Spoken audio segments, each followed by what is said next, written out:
Maybe the world, the Western world, the developed world, we feel safe with our rights, and we've reached a progressive norm, right? And I think maybe this shook us, and it made us realize, okay, all of our rights can be under attack. Like it could. What did Merav Michaeli say? Right. It could happen anywhere, right? And taking this up big time. Yeah. So listen, we weren't the best before with abortion rights, but it was legal and subsidized, and because halakha, Judaism has room for abortion, not just in near-death experiences, but also emotional, mental, like health and everything else is taken into account as well. So at least in Israel, it will never be, I don't fear that it will be completely taken away. That's a big message. But we do need this reform. Are these significant reforms? I mean, obviously this panel has been sort of the ire of everyone looking at the Israeli process here. I mean, it's being reduced. I mean, they still have to be reviewed, the people applying, as far as I understand, but not that physical presence in front of a review committee. Does it go far enough so far, or is this, again, not going that far?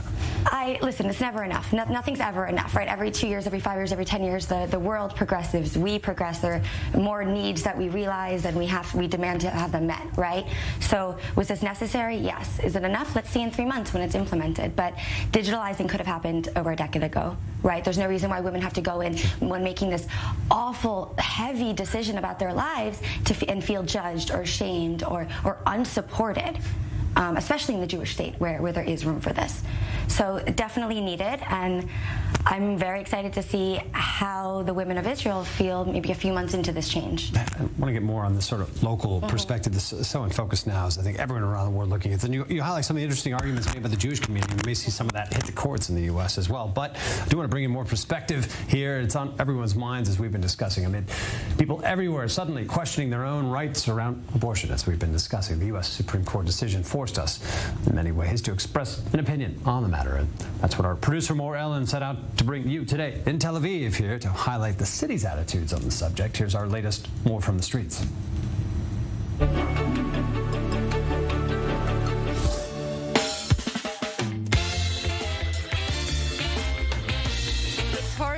It's a Saturday for humanity. An extremely problematic ruling by the Supreme Court. הרגע נחתתי מלוס אנג'לס, הייתי שם בהוליווד, איפה שהיה את ההפגנה, השתתפתי בה גם. Like every woman should have the right, like whether or not they can abort. סיפורה של שפחה, 2022, לא הבנתי לאן הגענו. There is more regulation on women than guns, so it's, it's kind of absurd. אם מדברים איתי על הפלות, אני חושב שבסוף כל אדם צריך לעשות מה שטוב לו, ואני לא חושב שצריך להיות לזה איגוד חוקי. זאת אומרת שבחורה שרוצה לעשות הפלות, שתוכל לעשות הפלות, כי זה בסוף משפיע על החיים שלה. I'm a physician, and I believe in fair treatments of all patients, and especially the choice for women to decide for her own future and the fetus that she's carrying. I have gotten an abortion before, so I think it's very good. Like I never had a worry that I will not get an abortion. Mostly because I was very, very young, and if I had a baby in that moment, I would be super crazy. I wasn't with my parents in here. My parents doesn't live in Israel. Even when I was younger, I thought that the whole process of going through a committee in order to justify that I need to have any say about my own body is awful. So absolutely, I think the committee should be completely abolished. Women should have a right and do it in a safe manner and not looking for any other unsafe practices to abort if they want to.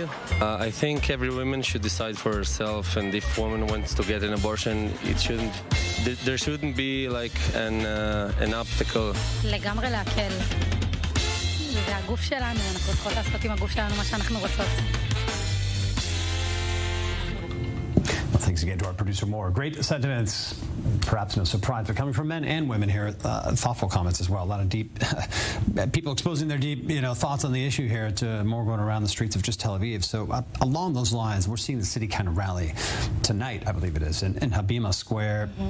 Left to wonder, expecting a big crowd. What do you think is coming out of the movement here? How organized, essentially, is the response at this point from Tel Aviv?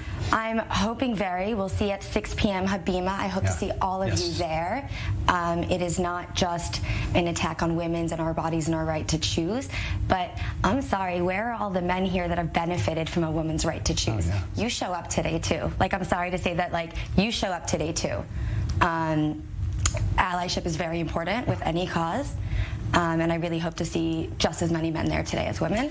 I expect a big turnout. I mean, honestly, from my feelings around this city and the reactions, very emotional reactions we've seen, almost, I shouldn't say surprisingly, but here this whole thing happening in the U.S., as you mentioned, as we start out, situation not bleak here, functional, yes, room for improvement, which we're already seeing. 99.6% approval rate on the council. Not that I believe there should be a council, but nonetheless, that's everybody got rattled here this week. Yes. Everyone looked at that and said, oh my gosh, this is the scariest thing that they've seen. I think a lot of us still saw America as the leader of the free world. Do you know what I mean? And the world had for hundreds of years followed what America does. And this is kind of a shake. It's a reality shake of like, okay, maybe we don't follow America. Maybe America, sorry, is losing its shit. Yeah.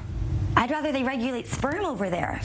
I'm sorry, just going to say that on your show, but what the fuck? Points worth debating, and I want to mention you're wearing a Ruth Bader Ginsburg necklace here, a pendant, which I know we were just talking about in this little break here now, but obviously she comes to mind so strongly this week. Her life now essentially being looked at as, the time where this was upheld, where, she passes and this moves on. How difficult is that as an element to look at, that this may have left with her?